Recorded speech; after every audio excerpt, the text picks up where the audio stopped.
இல்லை ஆதவர்ஜனாவுடைய லேட்டஸ்ட்டாக ஒரு ஸ்பீச் ஒன்று பார்த்தேன்.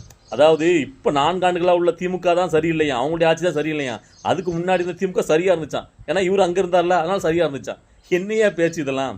இல்லை இதுக்கு முன்னாடி நாம் மக்கள் ஒரு கேள்வி கேட்டால் அதுக்கு பதில் சொல்ல முடியாமல் திணறி முக்கத்தனமாக இரிட்டேட்டிங்காக பேசக்கூடிய அந்த கருப்பழனியப்பன் ஆராசை இவங்களாமே அதில் பார்த்துருப்போம். இவங்கெல்லாம் பரவாயில்ல அப்படின்னு இவங்களே மிஞ்சிற அளவுக்கு இந்த ஆதவர்ஜன பேச்சு இருக்குது.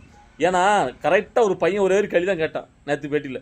அதாவது நீங்கள் வாரிசு அரசியல்னு மாநிலத்தில் உள்ள திமுக அரசு எதிர்க்கீங்கல்ல, அப்போ இதோட மேலான 4 தலைமுறைகளாக வாரிசு அரசியல் பண்ணக்கூடிய காங்கிரஸ் எதிர்க்க மாட்டீங்க, அவங்க கூட கூட்டணி வைக்க ஏன் பார்த்தீங்கன்னா பேரம் பேசிட்டு இருக்கீங்க அப்படின்னு கேட்டால் அதுக்கு பதில் சொல்ல முடியாமல் ஒளறி அது நாம் இன்னார் மகனுங்களுக்கு எதிர்க்கவில்லை. ஸ்டாலின் அவர்கள் பார்த்தீங்கன்னா 40 ஆண்டுகள் பார்த்தீங்கன்னா அரசியல் இருந்திருக்காரு, அவர் எடுத்த உடனே அரசியலுக்கு வரல, அவருக்கு பொறுப்பு கொடுக்கல, அவர் முதலமைச்சர் ஆகல அப்படின்னு சொல்லி கடைசியில் ஸ்டாலின் முட்டு கொடுக்குற அளவுக்கு போயிட்டாரு. கடைசியில் என்ன கேள்வி கேட்டங்கிறதுக்கு ஒன்றும் பதிலே வரல. ஒளறினா ஒன்றும் தெரில.